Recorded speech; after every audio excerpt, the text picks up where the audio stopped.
If it's Thursday, don't call it a comeback. Facebook's parent company greenlights Donald Trump's return to social media. As more signs show, the former president still has quite a hold on the current version of the Republican Party, and he benefits from our entrenched partisan politics.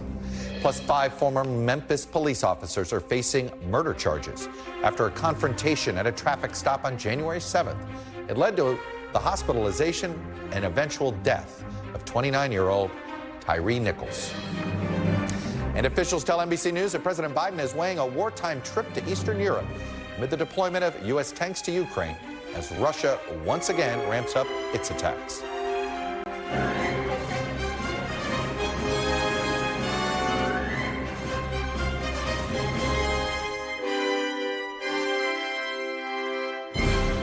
Welcome to Meet the Press Now. I'm Chuck Todd. So at the end of 2022, last month, Donald Trump was reeling politically. His 2024 campaign launch had failed to launch. It was kind of embarrassing. His influence and presence was being blamed for the GOP's lackluster midterm performance. A special counsel had been named to investigate him. All the while, his personal behavior was becoming more and more unhinged. He was desperately calling for the suspension of the Constitution. He was meeting with known bigots and white supremacists for dinner. He was making racist comments and personally attacking his former transportation secretary, Elaine Chao. At the time, his days as the de facto leader of the Republican Party truly seemed numbered. Big-name Republicans were hitting the airwaves fed up, signaling they were ready to move on.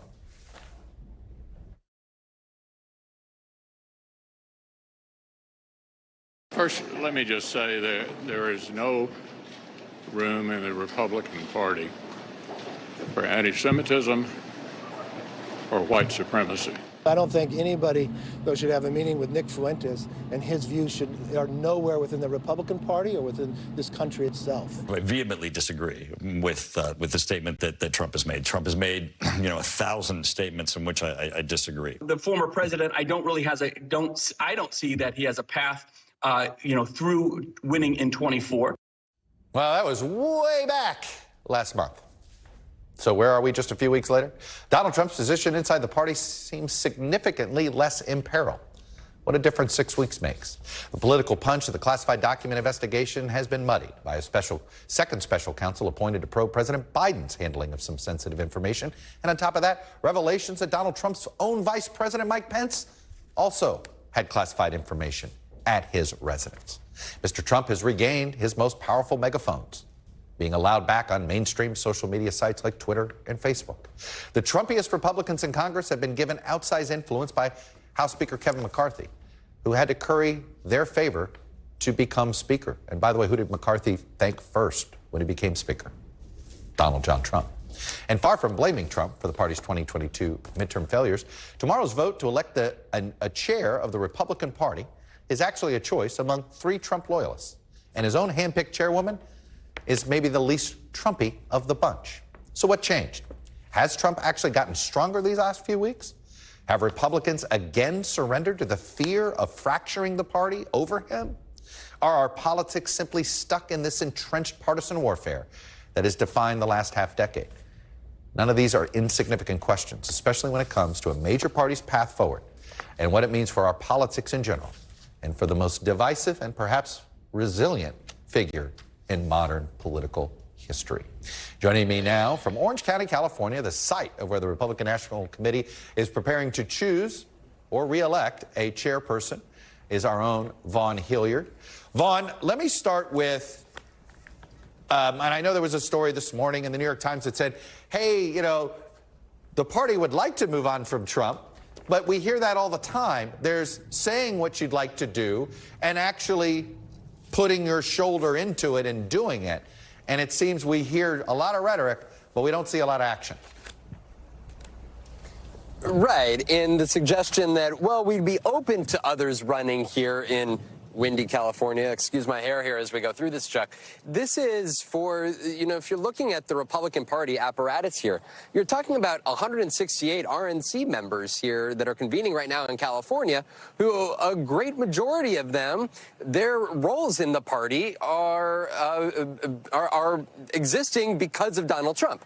They ascended to these positions since he won the White House, and they rose to prominence and power and favor among the activists in their respective states because of their, in so many cases, loyalty and respect for Donald Trump. And so when you're talking about whether these folks and whether the Republican Party apparatus is ready to move on beyond him, in so many ways, it's Donald Trump that these folks have to thank for being in these positions in the first place. And that is where you see now here, Ronna McDaniel seeking a fourth term, but it's Harmeet Dillon that is actually making the case. I asked her last night, I said, do you feel like more of the issue about the 2022 losses was because of the ideological positions of the candidates who were running and the messaging behind it, or was it the actual execution of the party apparatus and the structure and the resources they had? And she said it was the latter here. And so to give you an idea, it's not because Kari Lake was the candidate or what Kari Lake said. In fact, Harmeet Dillon, when I was talking to her last night, was standing right next to Kari Lake, but it was more so about the way that the resources were used by the party here. So in terms of messaging, this isn't a moderating message alternative that Harmeet Dillon is presenting, but instead it's one that really gets into the minutia of how the dollars and the pennies are actually spent, Chuck. So I'm just curious. I mean, I've covered a lot of these internal party races before, and I know on the Republican side, if you've not been a state party chair, you really have no chance. And it certainly looks to me that's the case here. This race gets a lot of attention. Is this going to be a bigger blowout than perhaps we realize? Right. Well, coming into here, Ronna McDaniel's team contended that they had the verbal support of a majority of the RNC members, but tomorrow's vote is a secret ballot here. And to give you an idea, I've been talking to Harmeet Dillon's team, and I've been talking to her top advisor, who just about a half hour ago was telling me that they have been picking off folks who said that they were going to vote for Ronna McDaniel. And in fact, there was one particular messenger, Chuck, who was a big name that could potentially open the door for some of these RNC members to change their votes here in the final 24 hours. Take a listen to who that's coming from. I think we need a change. I think we need to get some new blood in the RNC. I like what Harmeet Dillon has said about getting the RNC out of D.C. I think it's going to be very difficult to energize people to want to give money, to want to volunteer their time with the RNC if they don't see a change in direction. And that's where tomorrow the secret ballot process is going to play out. And by the time you and I talk tomorrow, Chuck, we'll know who the leader of this Republican Party is. But much like the speaker's battle earlier in January here, what ultimately comes of this and to what extent does it mean of moving away from Donald Trump? It's unlikely to suggest that the party's ready to move from Donald Trump. Well, I'm going to jump to this panel here, but Ron DeSantis has actually done something that he's never done before. Actually risk some political capital. Let's see if it's worth anything. Vaughn Hilliard, out in California, at the site of the RNC meeting. Vaughn, thank you. We will see you tomorrow. Joining me now here on set, Michelle Sindor, NBC News Washington correspondent, moderator of PBS's Washington Week. Jen Psaki, the former White House press secretary for President Biden and also an MSNBC host, and Republican strategist Matt Gorman. Matt, I want to start with that. Ron DeSantis, actually, this is the riskiest move he's made yet inside the Republican Party. He's basically put his finger on the scale. He's calling for the ouster of Ronna McDaniel. I don't know if he's got the votes, but it's interesting that he's willing to do it. I saw that when it popped to just about an hour ago. I was very surprised. You're right. He's risk averse. He absolutely is, and you know what? He should be. There's very little incentive up to this point. This is a weird thing for him to engage in. It is, but it's an internal battle, right? Like even Trump has been kind of on the sidelines with it. But you're right. He's been very cautious, been very silent, not being weighing into the battles. I'm curious kind of what the calculus was for this. I really don't know. I would think he's got smart enough people around him So he must think that he must really believe the numbers are there. Anyway. Maybe, obviously, even if he doesn't win, he can take credit for a better than expected showing. Because the numbers will leak. We all know that. Yeah. But yeah. All right. It does sound like, and I'm not going to get into gamifying this too much, but if Ronna McDaniel's not winning on the first ballot, she may not be winning. Mm-hmm. I think that there's probably something to that. But I want to talk about the bigger picture here that I was trying to write you, Misha. And that is, and I don't know whether Donald Trump is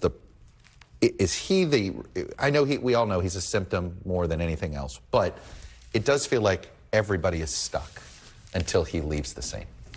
Well, as we were talking about sort of who might be the next RNC chair, I had to say as a reporter, I'm thinking, does it really matter? Do we think that the RNC chair is the person who's really the one that's driving the message in the Republican Party? Do we think they're the ones that of course, I'm not saying that it's not something that we should cover, but what I'm saying is that in terms of the actual idea of the GOP and the DNA of the party, it is completely wrapped in Donald Trump. This is a party that spent in 2012 when I was getting pulled into meetings about how they were going to have different messaging and they were going to go after African Americans with this kind of messaging. And Sean Spicer was walking around town telling people, here's what all these people are going to do in the party. And then Donald Trump comes and does the exact opposite of what they want, but somehow gets more Latino voters than they would have ever expected. So to me, it is a party that I think that is very much stuck on Trump until he bows out or until he is beat to a pulp by Ron DeSantis, possibly. And I'd argue, Jen, in some ways, the current structure of Washington, even the Biden White House, even the congressional Democrats, in some ways, everything's organized messaging-wise around him. That's true. I mean, right? Because there's nothing more unifying for Democrats than Donald Trump. That is the best fundraising tool. That is the best motivator. That unites progressives and moderates or people somewhere in between. Papers over divisions. It completely papers over divisions. I do think, though, I mean, if you're Donald Trump, why on earth would you step back at this point in time? I mean, if you look at all the polling over the last couple of months, yes. There's no reason to step back, There's no reason. Yes, he may have a low ceiling, right? But he has a high floor. You know, he doesn't. He's always had a low ceiling. He's always had a low ceiling. And his high floor means if you're him, you're calling up Nikki Haley and you're saying, come on in, the water's fine. Get on in, all these candidates, because what is bad for him would be running directly against Ron DeSantis. So, Matt, I mean, this is where I come back. Trump can both be at his weakest moment he's been since he's been the leader of the party and also a juggernaut. Do you accept that? Well, a couple things. He's a juggernaut until you beat him at the ballot box. He's not just going to disappear, right? Like, well, don't you think that a bunch of leaders were hoping? I mean, I do think there was a bunch of Republican leaders that were going, boy, I hope this thing works. And then it's like, oh, that's not going to work. But here's I think they all have been hoping the referees would take him out of the You would never be Trump on a classified documents in a Republican primary. You simply weren't, right? He would cloak himself as a martyr and run. But one thing I did notice, New York Times popped this maybe about an hour ago, over a third of the committee members are open to an alternative. But there's a difference between open to an alternative and working to get him out of the party. Okay, but where were we a year ago? Where were we even before Election Day, right? The common refrain was, we need somebody who can win. You wouldn't have heard that in October. You hear it now. Because he lost. Exactly. But his candidates did too. But I guess what I'm coming back to is there was a moment I think you could have pushed him out of the party, and now I don't think you can. But that moment on November 29th, it isn't because he's been, all over the place. No, I know. It's just because the opposite. he doesn't blot out the sun anymore. Like, he doesn't. You don't get the coverage. He'll say whatever he wants on True Social. It's not being covered 24/7 by everybody. It's not. I also think when you talk to actual voters, it's hard for me to think that there's someone who could push Donald Trump out of the party other than the actual Republican voters. I don't think that there's a person who can say, we're going to be over with this. It has to be Republican voters saying, oh, guess what? Those midterms didn't work out for us. Neither did that presidential election. Is this the person that I want, or do I want someone who has Trump-like features? He talks like Trump, but actually isn't Trump. So I think it's a tough thing for any of the party, anyone in the Republican Party, to say we want to get rid of Trump without actually convincing voters that there's a great alternative for them. Yeah. I guess the question, I mean, look, it does. I don't know how you end up beating him, because I don't know how you get all these egos to agree not to run. Because unite behind one alternative. Because there's no grand poobah of the party, right? No one is waiting for Ronna McDaniel, who's still the chair as of today, to call them and say, don't run. Donald Trump is not going to call them and say, don't run, because he doesn't want to be head-to-head with Ron DeSantis. So But he also finds it disloyal when these people run against him. Well, that's true. But at this point in time, more people running is better for him, because his hardcore people don't appear to be running away from him yet. We'll see. Right, Matt, and why isn't there more outrage inside the Republican Party at how viciously and ugly his attacks are on Elaine Chao? Well, to start, at least earlier, I believe a Politico story said that she intentionally wanted these attacks tamped down. She would tell people, please don't amplify them because it just will amplify it more. I think, candidly, again, people don't want to amplify this sort of thing. It's not even that they don't want... lack of I understand the amplification argument, right? We go through this all the time ourselves. Yeah. But he is not... I mean, nobody's denouncing him. Nobody in the party denounces him for this rhetoric. They just don't do it. No, again, but as we talked about, though, the more, if Republicans were to come forward, and it's awful rhetoric, do not get me wrong at all, it would cause more of a story. They would become more and more places across... right. I understand that. And ergo, we can't seem to get out of our doom loop. I mean, I understand what you're saying, but how do we ever say something is, hey, you know, you shouldn't... How do you ever teach the lesson? Because this is only encouraging others to do this. To my point again, about talking about blotting out the sun. If this were if it was a couple of years ago, this would be the lead story. Instead, we're talking about the RNC race, a very processy position. But it's not. But he's not getting penalized for it. He's not getting penalized for it, but it's also nowhere drawing any of the coverage, rightly so, that it did before. But they don't speak to it because people still fear the Trump base and Trump, and it is still a fundraising thing for them to still be seemingly on his side, even if they're horrified behind the scenes. I mean, nobody wants to be the target of Trump and the Republican Party. I think the Nick Fuentes thing, the clips you played earlier, I think we're a very good case about how there's little downside in certain ways, if it's getting enough attention, to come out against it. Which I mean, is it all due to Mitch McConnell? I mean, that's the only, if Elaine Chao were somebody else, would more people denounce it? I understand your explanation, Matt. But Yamiche, it's hard to understand it.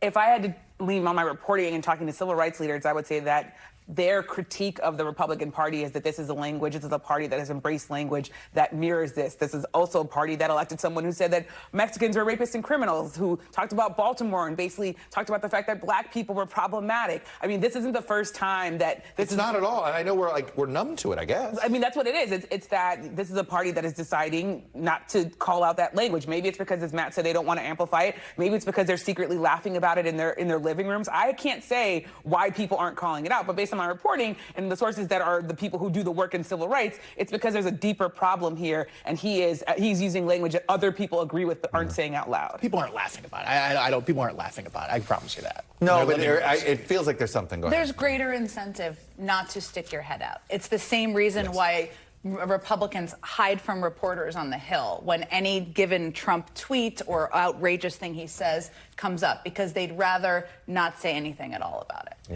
In most cases. It is easier to keep your head down because when you're in the barrel, it sucks. All right, Yamiche, Jen, and Matt, I do think, like I said, I'm still just sort of, wow, Ron DeSantis is trying to use political capital. I'm still blown away. I know, I didn't know he was capable of expressing an opinion that could blow up in his face. We'll find out. All right, up next, Russia launches a new wave of deadly missile strikes across Ukraine, hours after U.S. and Western allies made their announcement about the tanks that were being sent to Ukraine. We're live in the country with the latest, plus the latest from Memphis, where 5 former police officers have now been charged with second-degree murder, tied to the death of Tyre Nichols. You're watching Meet the President.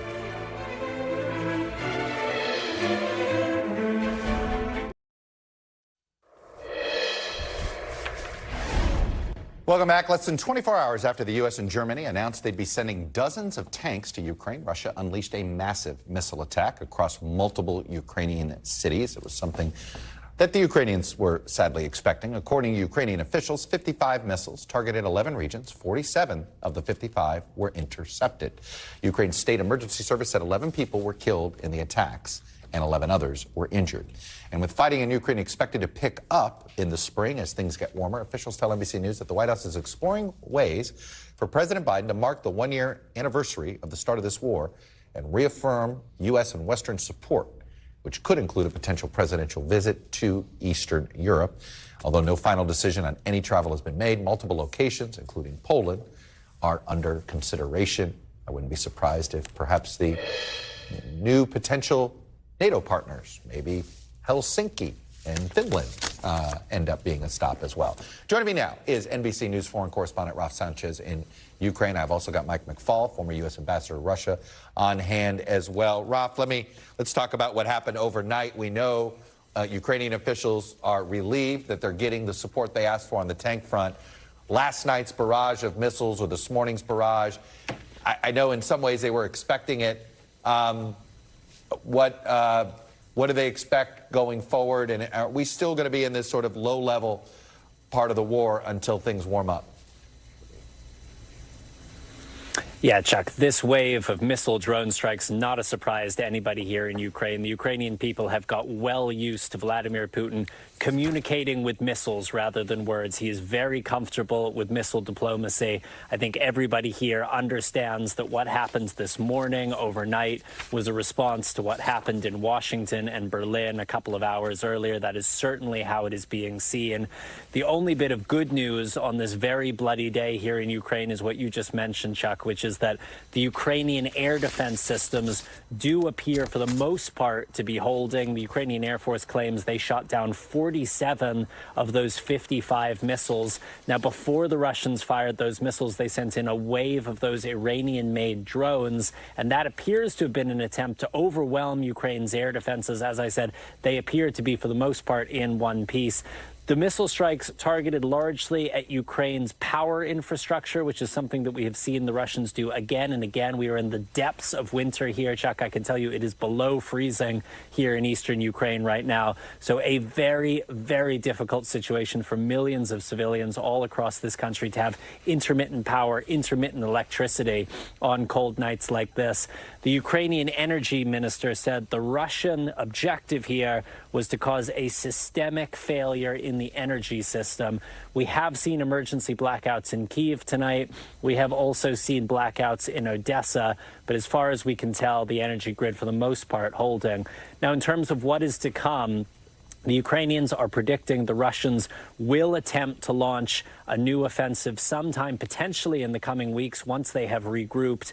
But for the most part, the fighting now playing out on this vast front line here in the east of Ukraine, but largely stalemated and centered around that vicious urban fighting in the city of Bakhmut. All right. Chuck. Ralph Sanchez in Kharkiv, Ukraine tonight. Ralph, as always, please stay safe, and thank you for that reporting. Let me bring in Mike McFaul, our former ambassador to Russia during the Obama years. Mike, let's go a little bigger picture here. All right, we're going to get these tanks in here. This is for this offensive.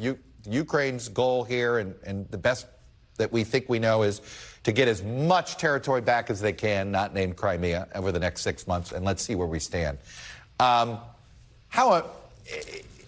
What is your sense of how long our coalition's going to stay together, and how successful does Ukraine need to be in the next 6 months?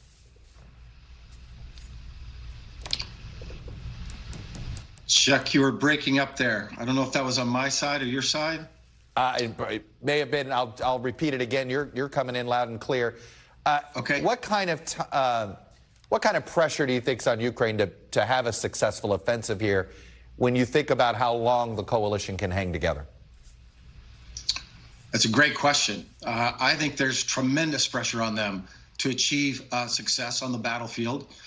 They know that this window in the spring is vital. They don't want to be in the same place they are today a year from now, right? Partly because they don't want to just have the war go on and on and on, but partly because they understand that it will be difficult to sustain Western support if they don't achieve victories on the battlefield. What is, if this offensive makes incremental progress, but we're still in this weird sort of World War I-like style? I mean, to think that the Russians are digging trenches and we're having to use tanks, I mean, I don't think people appreciate the body count is growing. I mean, we're up to nearly 400,000 people have died in this land war in Europe, which we haven't seen in decades. Is there any other way to change the calculus? I wish there was, but I don't think so. Which is to say, right now, they think their best options, and I tend to agree, is to try to push the Russians out. Not settle into a trench warfare like World War I, but to go on the counteroffensive. That's why these tanks and these Bradleys, these infantry vehicles are so important. By the way, they want multiple more of all of these things, not what was announced yesterday. Yesterday was a giant achievement, but it's not enough from their point of view to launch the counteroffensive. But they don't want to just settle into a World War I-like situation because, A, they don't want to lose people, right? They don't want to just let people die every day. And B, they worry, and I think rightly so, about support from the West. They watch Tucker Carlson. They've seen the protests on the streets of Prague. They know that if it just keeps dragging on, it's going to be harder and harder to sustain support. So that's why they need a big bang. We can't use the word surge, right? That's a bad word from the Iraq War. But that is the mentality for this coming spring. No, it's funny you said the word surge. I was thinking about it the other day when I was getting a briefing about it. And like, oh, I know what this is, but don't call it that. Exactly. Let's, from the best of your knowledge on the Russian side, it's estimated for anywhere from 150 to 200,000 Russian troops have died in this war. And they've replaced them, and we see that, and that's the best estimate we have. Can Russia afford to lose another 200,000 people in a year? I don't know. I would be worried if I was Mr. Putin. They have lost a lot of soldiers. They've lost a lot of inmates that they released. You know, this fighting that's going on right now, the number of people that are being killed, it's just a slaughter of these Russian soldiers. That's the way Putin has decided to fight. One analyst called it, he's gotten back to Stalin's tactics of fighting the war. But there's a big difference between World War II and this war. World War II, they were fighting to defend their territory, liberate it from the Nazis. There's lots of confusion about what the purpose of this war is inside Russian society. And so I think he's got problems on his hands. If you look, you know, superficially, everybody supports the war. There's not a lot of opposition. But if you dig into it a little bit, Chuck, there is some signs of lack of support, right? Elites are fighting, generals are fighting with the mercenaries that are fighting there. They don't like each other. Independent media working from abroad, all of their numbers are way up right now. And Alexei Navalny, who's in jail, right, because Putin had to put him in jail before invading, all of his YouTube channels are also way up as they operate from outside.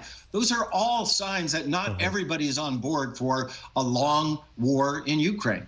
For folks that follow you on social media, I know you've been really fired up about the arrest of Charles McGonigal, the FBI agent who was arrested earlier this week for his interactions with a couple of Russian oligarchs. You know these oligarchs that apparently looks like they had their hands in here. The FBI office, New York, I mean, that just talk about at least a whole series of yellow flags, let alone red flags. Where is this? Where should this go? Where should this investigation end up? Well, I'll talk about the foreign policy, Chuck. You can answer the domestic politics of that better than I can.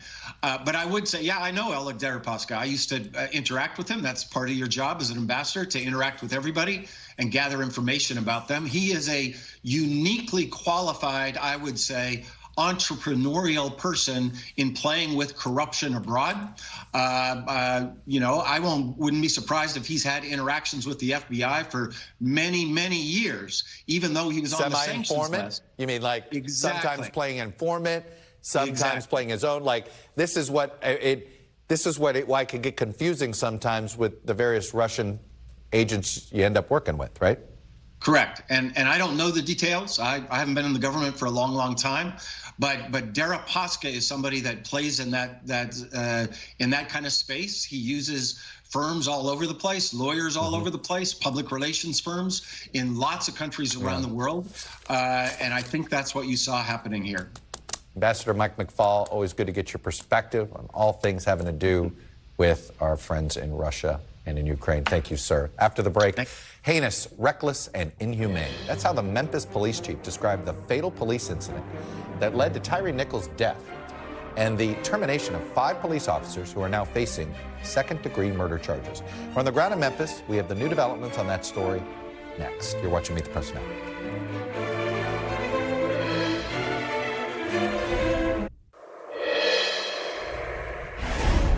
Welcome back. The 5 former police officers accused of causing the hospitalization and eventual death of Tyre Nichols following a traffic stop in Memphis earlier this month were criminally charged today with second-degree murder alongside at least 6 other assault and misconduct charges. The lawyers for 2 of those officers are expected to speak at a press conference on behalf of their clients in a few minutes. All 5 former officers are currently sitting in jail. The Shelby County District Attorney and other investigators announced the charges at a press conference this afternoon. The Tennessee Bureau of Investigation's director told reporters he was shocked by the incident and by the body camera footage, which is expected to be released to the public tomorrow night. Simply put, this shouldn't have happened. I've been policing for more than 30 years. I've devoted my life to this profession, and I'm grieved. Frankly, I'm shocked. I'm sickened by what I saw and what we've learned through our extensive and thorough investigation. I've seen the video, and as DA Mulroy stated, you will too. In a word, it's absolutely appalling.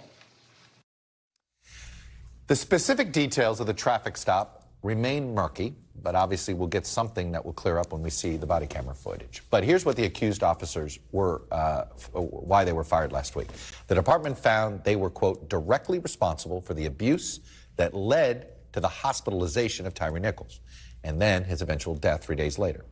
They also contend that they had directly violated department policy by using excessive force and neglecting their duty to render first aid. Lawyers for the family say that an independent autopsy shows Nichols suffered extensive bleeding caused by beating. In a video statement released last night, Shelby County Police Chief C.J. Davis called the abuse, quote, heinous, reckless, and inhumane. A lawyer for the family who has seen the footage compared it to the beating of Rodney King. NBC News correspondent Antonia Hilton has the latest from Memphis. Antonia, obviously the body camera footage will fill in a lot of what appears to be some really gruesome details.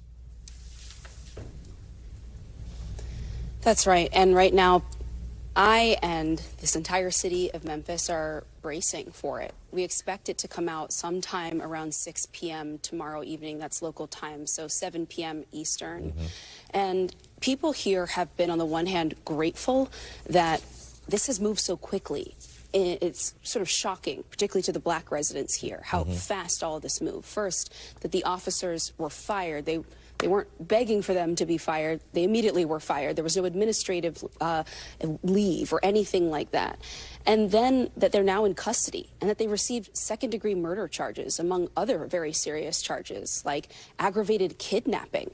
But it's those second-degree murder charges that are so important to folks here, that they were waiting, really holding their breath for, because that's the level of accountability. That's the extent they wanted to see leadership go here. But as I've talked to people, lawmakers, folks who've been in conversation with the mayor, with the governor here, they were very intentional about the need for the officers to be in custody, for these charges to be public before people could process the video in their view. They're concerned, of course. This video it's been likened to Rodney King, but it is to some people hard to describe. It is incredibly graphic. You're going to hear him at points, ask the officers essentially why this is happening. It has been suggested at points, although there's still so much about the timeline that we don't know here, that in some ways he didn't understand why he was being pulled over or why the officers were treating him this way in the first place. And so as a reporter, there's so much about that we're going to be looking for in the video and that we want to know, but also that we're going to need to demand of the DA. We're grateful for some of the transparency, but there's still more that we don't understand about this right now. And, when you see charges, for example, like aggravated kidnapping, you're asking yourself, was this even a legal stop? Or did at some point, was it legal first and then it turned illegal at a later point? And so this video is going to come out, but it's certainly not going to be the end of this. The community is bracing for tomorrow, about 24 hours or so from now, and we expect they'll be really going through it through the weekend and potentially for weeks to come, Chuck. And Antonio, have you learned much about the police officers? Do they have a history? Have any of them ever been reprimanded? Are their records good, bad, indifferent? What do we know? There's a lot that we're still learning right now about the officers. One of them in 2016 was accused of being involved in a beating of an inmate here in Shelby County. And people have been drawing connections between that and potentially what we saw here.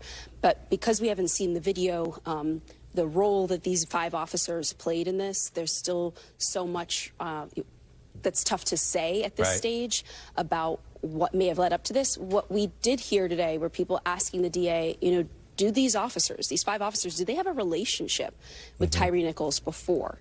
Given the graphicness, the terrible violence of all of this, is there some indication that there was a personal aspect to all of this?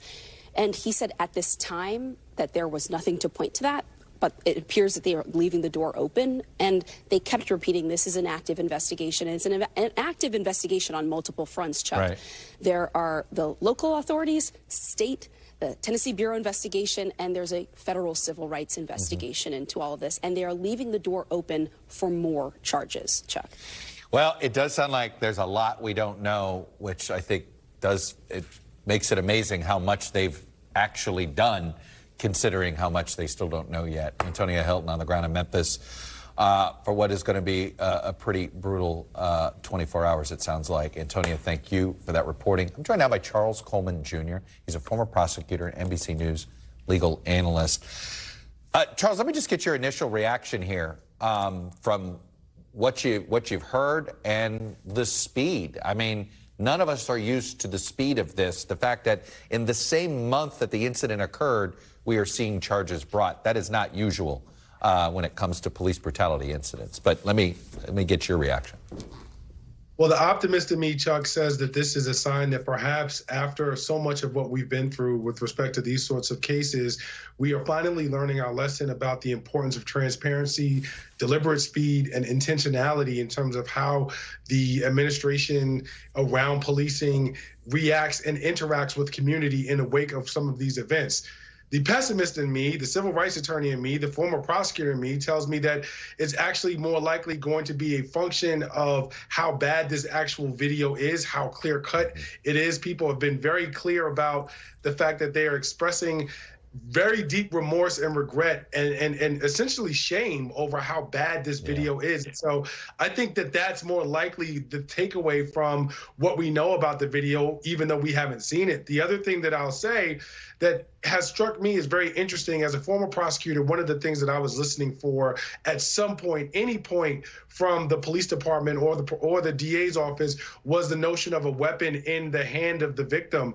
I have not heard anything of that. And the reason that's significant is because what it says to me is that he was likely unarmed, because if he were armed or he were sort of posing a lethal threat to these officers, we likely would have heard that by now as some semblance of a defense or something to explain these officers' actions. The fact that we haven't suggests that that isn't even the case, which makes this whole situation even more egregious when you think about it. I was just going to say, we haven't heard any of the officers proclaim innocence on this through a lawyer or anything.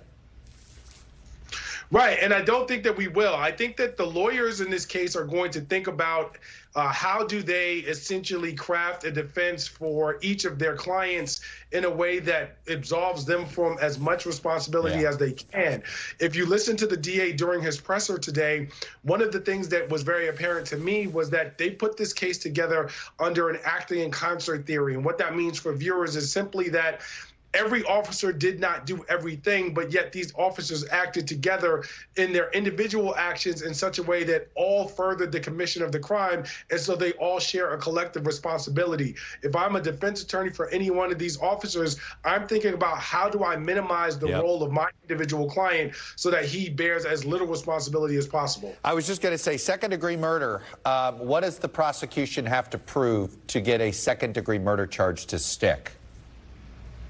Well, the thing about what they're going to have to prove in this case is an indifference to human life. And I think that if the video is as bad as what people have been saying it is, and I have no doubt or no reason to believe that it isn't, that is going to be something that will be displayed by the repeated, from what we're learning, about 3-minute beating and brutality that Tyre Nichols endured at the hands of these officers. So that indifference to human life is going to really be the standard that second-degree murder charge is hanging its hat on, and what the prosecutors in this case will look to prove at trial, if this case even goes to trial.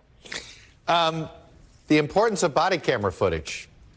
You know, it was one of these reforms that got pushed about 5 or 6 years ago, you know, for better or for worse. Without it, do you think we'd be here with charges today like this?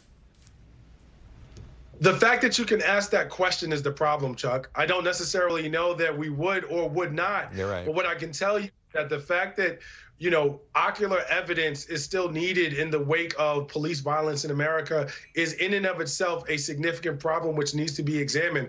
I'm curious to see as to what this does in terms of its impact on the national policy discussion around police reform. If you recall, a few years back, we saw the George Floyd and Policing Act pass the House and then languish and die in the Senate after Tim Scott and a few others weren't willing to move it forward. I'm curious to see that even when as Democrats have a very slight majority in the Senate, will this become something that ultimately is a policy agenda item for them? I don't expect much to come out of the House, but in terms of the national impact on the conversation on American policing, I'm wondering where this will register.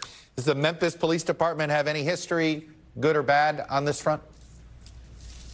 Well, right now, Memphis ranks roughly on the worst side of the state in Tennessee in terms of the amount of force that is used typically by its officers, as well as the amount of accountability that you can expect to see, which is why I suspect the notion of transparent and quick action in this case was as important as it is, because they don't have the greatest of reputations in Memphis, which is a very black city among its community and its residents in terms of how it relates to them and its history around police brutality.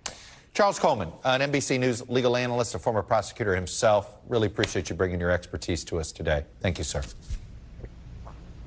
After the break, fellow governors speaking out after Florida's Ron DeSantis blocked an AP course on African-American history from being taught in his state, taking away the choice of parents to decide whether their kids could get this education. You're watching Meet the President.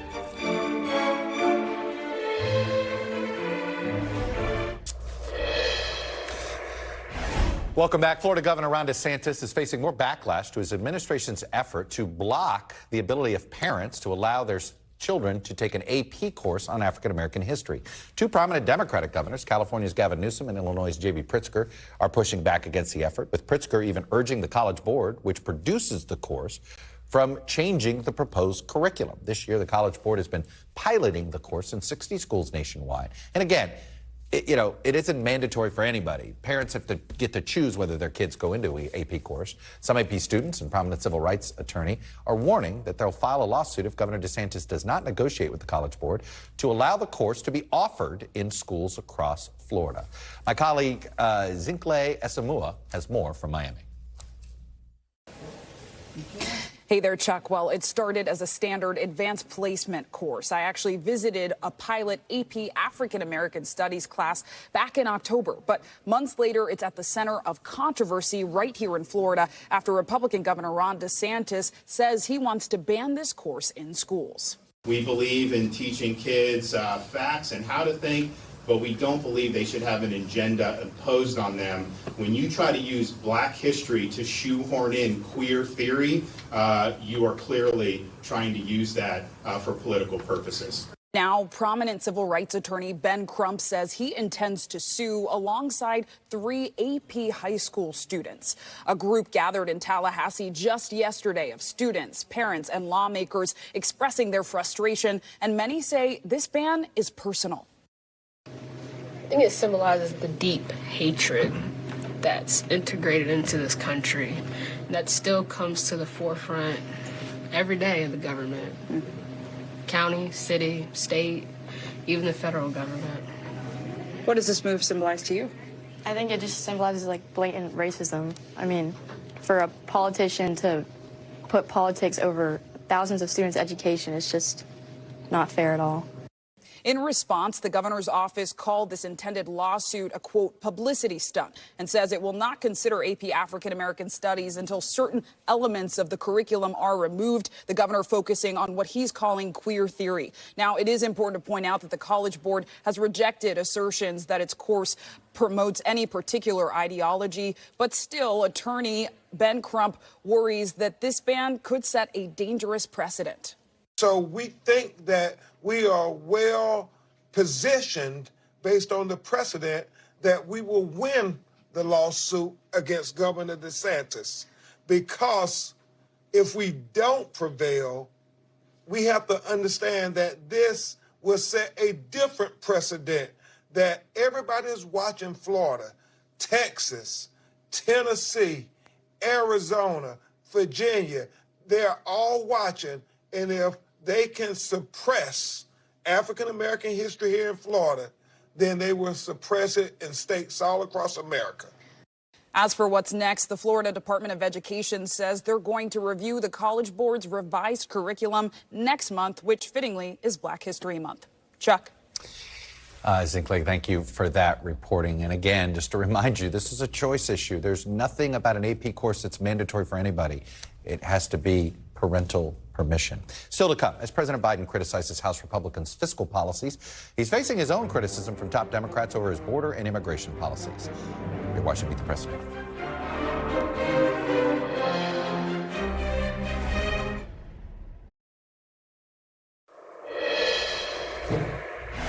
Welcome back. President Biden just wrapped up what the White House was touting as his first major economic address of the year. He spoke at the Steamfitters Union Hall in Springfield, Virginia. The president used the address to criticize House Republicans' economic proposals while touting the strong economic news from today. The GDP rose 2.9% in the final quarter of last year, beating expectations, even amid growing concerns of a looming recession. What in God's name would the Americans give up the progress we've made for the chaos they're suggesting? I don't get it. That's why the MAGA Republicans deliberately choose to inflict this kind of pain on the American people. Why? Why? This nation has gone through too much. We've come too far to let that happen. I will not let it happen. Not on my watch. I will veto everything they send us. And while the president may be taking on Republicans, he's facing some scrutiny from fellow Democrats who are upset with his immigration policies. Nearly 80 Democrats from both the House and the Senate signed a letter criticizing the White House for its immigration and border policies. It comes less than 24 hours after the Biden administration reported that crossings among asylum seekers from countries recently targeted by those policies have plunged in the last month. Mike Memoli covers the White House for NBC News and joins me now. So, Mike, first of all, when you think about the last 3 weeks, it's clear to me they wanted to be an announced candidate by now. Yeah. I mean, they had these events, and in fact, I have a sneaking suspicion the trip to Atlanta was Ebenezer. I will go to my grave believing that was the day they were going to announce, or at least that hour, and couldn't because of classified documents. But it does seem like they had a rollout plan that the classified document stuff got in the way of. That's 100% right. I mean, when you look at what advisors were saying last summer, you know, there was this idea that he was going to follow the Obama timetable, April, you know, for an announcement. I was being told, actually, it's going to be a little bit sooner than that, sooner than you think. And so everything that they had been doing over the course of this month so far speaks to a clear choreography leading up to, let's say it was just after the State of the Union for their announcement. Now it's clear that that's not the case. But it was, you know, checking every demographic sort of issue box you can think of leading up to the State of the Union when they've said they want him to be a president, not a candidate, but then to set up him for his candidacy. I want to go to immigration. I mean, I think the letter from Democrats criticizing him on this, congressional Democrats, if I were the White House, I'd go get a bill. Like there's, you know, until you give me a bill, I can't do anything. But at the end of the day, and I'm going to preview a little bit, we have a poll coming on Sunday. There's a demand out there to like, can we come up with a solution here? Are they going to try to get out in front of this, or are they scared politically of touching the border? So what we are really looking for in the State of the Union is what areas does he throw down a gauntlet with Republicans to try to challenge him. Clearly today, debt ceiling is a fight that they're going to relish. That's a big part of the choreography of the year. Yeah, another area that advisors have been talking about is, all right, Republicans, you like to talk about immigration. Right. You want to talk about the numbers at the border? Let's work on it. Let's try to. They want to illustrate the point that they think that they only want to demagogue on the issue and not legislate. But there's also a reason why are they going to get caught trying to work with them? Right? Like, you can't call them demagogues if you don't make the attempt. Because they've also just pointed back to the legislation he introduced on day one of his administration. And they never did anything about it on day 2, 3, 4, 5. And what we saw today from Democrats in their complaints, very loud complaints, speaks to why his asylum policies that he announced a few weeks ago, they made a big push going to the border. Get it out of the way. Have those politics behind you as much as you can. Clear the runway for an economic argument from now until next November, 21 months, Chuck. So what you're saying here, It seems to me he's got to at least show the public that there's something he wants to work with Republicans on. You sent a message that you want to divide a government. Okay. So you think it'll be immigration, or is there another issue they're debating? One of the things today that was most interesting about his speech in Virginia is he talked again about my friend Mitch McConnell. I wouldn't be surprised if he's part of a shout out in the State of the Union address either. Part of this year is also about dividing the Republican Party between those who I can work with and those who I can't work with, and the MAGA Republicans he again took on today. Kevin McCarthy and Joe Biden are backslappers at the end of the day. I got to think that the meeting probably went better than anybody thinks. They had a lot of breakfast when they were vice president, and just the majority leader. There is a rapport. There's a rapport there, but it's going to be very different in public sphere. Yeah, Mike Memoli on the Biden beat for us forever. Thank you, sir. And thank you all for being with us this hour. We'll be back tomorrow with more Meet the Press Now. NBC News Now coverage continues with Hallie Jackson right now. Thanks for watching our YouTube channel. Follow today's top stories and breaking news by downloading the NBC News app.